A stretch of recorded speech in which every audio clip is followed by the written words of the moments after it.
boq abbana jeetin galgala gadillee beetuma ijoollee besuwantee muldeebe aye abbana na dhayeeyeen man jeega waan biraan beeku qabbanuman ja'a inshallah kan keessa dhooseen deemetuma assalamu alaykum warahmatullahi wabarakatuh eeggattoota keenya gaa innooti arraan tana jara keenya ishii dagolee ana yaa'ame jechuudha giseen fiigaa dhufu innoo tajiruun gama sanaatti ciisee tura qaamni kun gootee hin dalagu jechuudha wallaa waan hedduu takka nama onnee waa takka warda akkamii yaane bilbilli nama tokkootu na dalaguu didee telefiirraa si'aame yaa wayi ayyee yaa haakumallee taatoo nageessite ijoolleetu yoo isaanillee telefoonni isaan aan dalagu ijoolleen telefoonni isaanii hin dalagu ayyee waan kanan ta'ee maalin beeku akkanumatti mudhumaaga akkana narratti ajjeese miila kana duuba damma qooma keeta akkas irra egaa qomatii yana keessa ragaa har'uma nagaa beeku haleeruu nagaan qaba ayyee waan kanan ta'e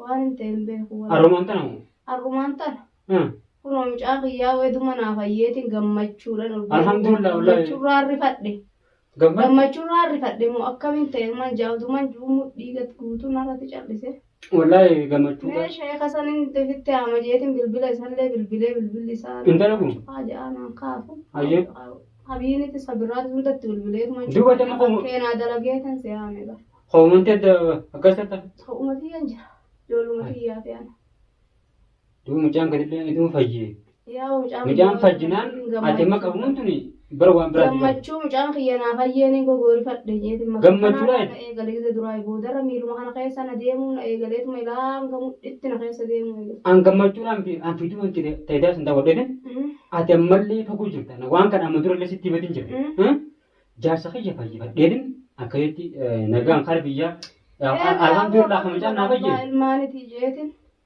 duba abbaan maanitti jecha lubbuun itti dhadda yaa boolmaa kunis gaamii baabaa keenya fayyaan qabu ja'a kun haa ammaan damma jiruun qabdu amma sabni nama tokko keessa mukaan jiru eenyutu asii ol qabee manaaf as keessa yaa mannaa kamaa faayidaa naan qabu sheekisichuma san mee ta'etti itti naa dhaqin bilbilli isaa naa dalagu dide duba sheekisiniif naa yeroo mara yoo sheekanne bari dibbeen tun osuma deemtu guddattee booda yookaan sheekunummaa sunu waan kana dadhabuu danda'a ummanni kun milyoon sun sidii sun teessu haga wallahi haga lubbuu si baabtu haga lubbuu si baabtu sin dhiibtu anammallee sirii sidhaa mana gootottee wanni jin ammaan tana eedee ammaan tana fiidiyoo ta'eedaa gara keessa laayeen alhamdulillah mucaan illee fayyee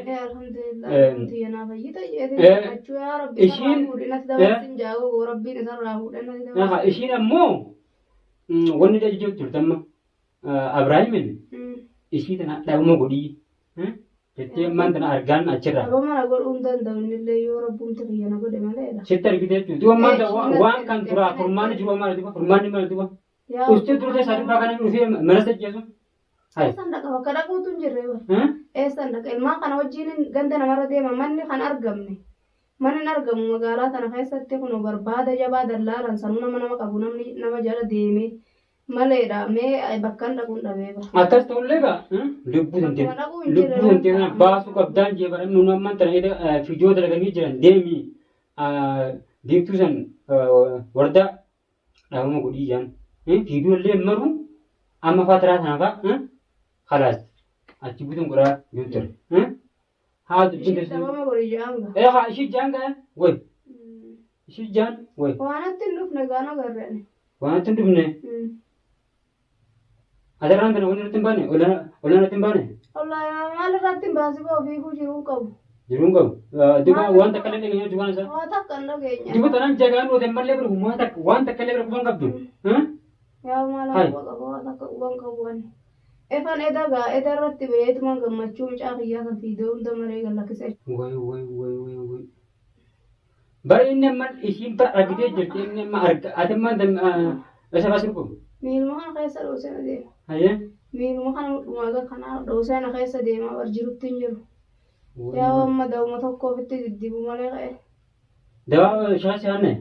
Maal inni naa kanne kan mucaa kiyyaa kanne sangaa mucaan kiyya fayyaa waan rabbi. Haa duba sheenis iyyuu sii akkana keessa jiru sii mashaqqaa tana keessa jiru Oromoo biraa deemne. Sheekni Oromoodha maalitti quba qabaree quba qabaanaa. Duba tana keessatti mara siisee biraa deemne. Itti bilbile. Mucaan kiyya naa fayyee alhamdulillah akka mucaan kiyya fayyee illee quba qabaanan dhufanan deebi'a jee inninis biizidha nama biratti aan deebine. Itti bilbileetiin dadhabe gaa'ii mana isaa birraa fa'aa beeka silaa isaan illee telefoona isaatti naa dalaguu dide. Waan gubadde wallahi waan hedduu tokko gargaaraan gubata akka barachuun amma ati mana kan jirte haa asii dhukkuba akkanaan jirte jiruu hin qabdu oolchuu hin dandeessu namni tokko illee si moggaan jiru inni ammallee tan gubbarraan sii jiruu hin qabne tana gochee bira amma isirratti dalagu baaddiimu jira amma fiidiyoo waraabu jira. Akkam jee fiidiyoo waraaba. Adarraan dalagitee kam si jemmare onneen dhukkubnuun. Gogo qabbanaa jeetiin galgalaa gisee galgalaa takka gadillee beetuma ijoollee fesoo hanteetuma ol deebi'e.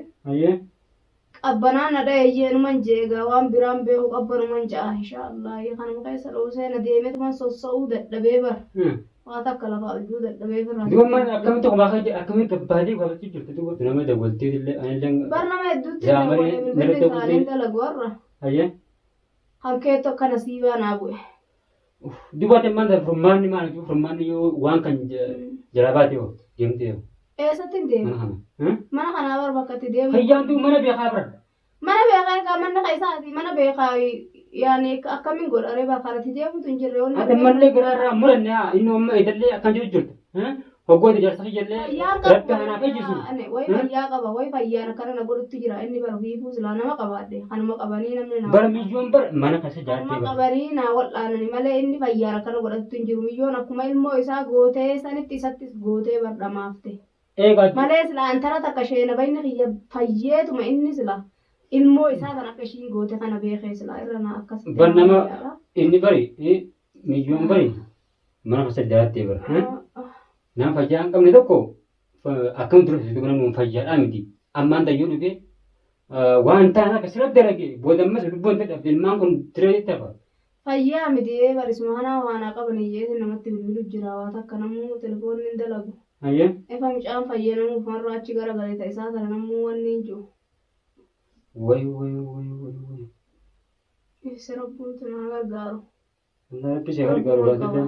Allee as booda ishee si wajjin jira waan kana furmaata laallee mana sheekallee nan barbaade sheekallee barbaade akkasitti mana kanas sirraa jijjiirree akkana bitteessee ilmaan kee bitu fedha. Jijjiiramellee wayyaa manni kunis nama jala deemee dallaalan barbaaduu fedha. Malee manni hin argamu. Kanaafuu fitinaa meeqatti argame. Duuba maanta wanni godhe atarraan kana galgala kana fiigee sana kan argeewu bar jidduun baara kan manda yaada biraa seenu waan manda na guseen dhufu si dhukkubi jira. Guseen si akka jirtu kan argu yaada kun jechuun waan adufeen saabu. Miyyoo waan itti godhe kan mallee. Barinni fayyaa qabu kanuma tolii gaddeema maraate. Inni maraatadha kanuma tolii gaddeema qe'ee tan arfe.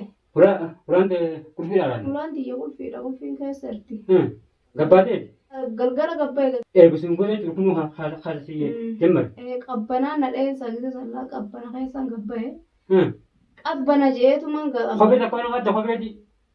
Egaa kopheen tiyya olaa dura jirti. Wayi ani booda kophee keessatti bira waa godhee jira. Ati mana viidiyoon barree. Maal kophee keessatti godhe. Wallaa viidiyoo wallaa fi jaan dura siirii jira siirii jaan beekun viidiyoo san keessa laalu. Kophee san keessa waa kaa jira. Maal bu'aan viidiyoon agarre. Ati viidiyoon barree. Siirii isaanitti qabattuudhis. Siirii. Wal uumneerraa mire. Isa moo Miila miree mana akkasii kun jira. Miila keessa na deemu. Wallaahi gargaraa kana inni kophee san keessa wanni haye viidiyoo san ammantaan daawwadde miikaa tokko maree jechuudha. Siirii mas beenu qarxaasa waaliyattee ergite. Egaa ammallee sitti ergite qabii qaba. Duudu maaltu maaltu kana keessa yaasan qarxaasa. Egaa ammallee barandeen sitti ergu jira ammallee. Sheekuma Dhufee bara ajjira bara hulaata duuba kan ulaanatti banee seenu ooleree. Ulaan kulfiiree. Ulfii keessa jirtu ulaati. Garuu waa takka sagalee takka illee dhageenya. Wallaahi ammallee no si deebitee jirtu mijoon taa gizeedhaan kara biyyaa gara kanaa ta'i. Kara biyyaa si galcha kanaa. Kara biyyaa nan galaa barane. Duuduu waan kan. Biyyatti ilmooti yaa fayyite garuu tara takka. Mijoon ammallee si deebitee. Tara takka naa fayyee beekee waan ishiin ilmoo isaa goote kana beekee taani maraataa tiraa hidhataa san booda gandatti himeeti yoon daddagaa gandi isaanii hidhee asiin baharaan galfatu. malee anis isuma ishii jalatti dhiisee ishiin asii Duba deemaa bar jiruun qabu dura mandara haa milan kee mana jiruus hin qabu. Mijaan ammallee qofa si godhe. Rabbiin qaba rabbiin narraa fuudhaan sirriin ishii waa takka nan gootu hanga duraan mana kana keessa guurtee borsaa hanga huccuu xiyya keessatti guurtu geessallee waa takka nan goone numa fayyaan inshaallah qabbanaan na dhahee man jamalee siirii ishiittu natti qabatee jiru. Qabbanaa. Sirriin ishii natti hin qabattu qabbanaan na dhahee qabbana keessan gabbaye. Ayyee. Rabbuun qabbanaa miti barate mee biyya kallaan mee bara qabbanaa miti. Sheekha santara takkanaa yaame bilbilli isaan dalagu sitti kennaa yoo dalage mana isaa gaggaafadhu dhaqiyaa. Barshaa asitti jaamaa bawarda. Barshaa. Telefooniin dalagu. Barshaa asitti jaamaa. Maaliin kaadhee gabbee maal agar? Kophee san keetti waa godhee bartu ati viidiyoon garree. Kophee tuulaan barmuu dinnaan kophee san keessa jechuudha wanta kakaaye. Yaa Rabbi yaa Allah. Wallaahi. Yaa Rabbi tawakkaltu alallah rabbi malee rabbiin jiru muraadhiis. Ammallee si bisu deemu. Natti qabattu ani shakku rabbii qaaliqa qaba waa takka nan gootu mukun ishiin deddeemtu ni garuu isa naa qabatar takka. Isa kana ni qabna amma ati si qofa. Isa naa qabatar takka isa kana of beesheeka kanatti wal dhaansiseetiin of beekee akka micaa isaati fi isa goote kan hogganni beekee homaa dubbatu oole gaafsan hin muradhaan illee. Walda amman tan ana dhageeti duran taa'anii micaa kun fayyaan qabu. Mijoon tun boodammas waan ta'an itti goote mallee amma fayyaan qabdan mana wasu godhanii jirani.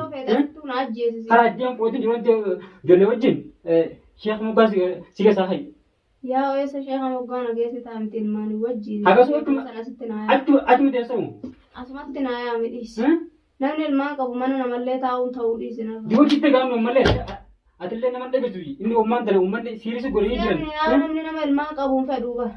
Dubate man duba kam su man na umman ani suma na qaba namatti na iyyi isa na qaba isa na qaba sheekha salitti na fida sheekhni sun rabbii wajjin ilmooti yaa'una wallaani sallee qabbanaan na dhahe taate ammilli narra didu inshaallah dawa tokko nufitti rigee laala bishaan illee mucaa kiyyaan na obsi ebirra numan oofee waa takka naan goone qabbanaan na dhahe isa ammaati wanni ati naa gootu sheekha salitti na Hala sheekha moggan si dhaqaati amma duba kophaa kun dirmadhaadha isa naa kophaa teemman tana kana takka sheekha kanatti qaraasifneeti isa kana mee biiftuu jalaa ol deebifnee laalla waan ilmoo isaatiif isa goote kana isallee bara silaa isa amman tan deemee sheekha maji namus moggan jiru kopha jira inni bakka fi amman tan moggan jira wanti yen jirtu inni on qabamin anis ilmaa kanaan bakka itti deemullee hin qabu isas keessatti dhiiseti inni kun fayyee tara takka waa addaan irraa baafatu qaba isa kana tara takka fayyu Sadaqaa fayyuu.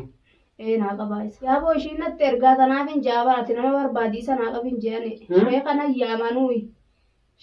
Isuma nama barbaadi naa qabiifitti nama yaami bal'ollee ta'u hiite milyoonii waa takka namni ishii waa godhu hin jiru dhiyoo tana qabamtee rabbiin kun nutti fayyise. Duba ammallee milyoon siirii si gootee jirti ammallee sitti argitee jirti. Inni illee dhufee jira. Rabbiin qaban ta'u lubbuun si baasaa. Ta'u akkas garuu isan qabuu fedha. Isan qabuu fedha. Isan qabuu fedha. Warda akhiit wallah Ibrahim ammaan dhufnu oolu.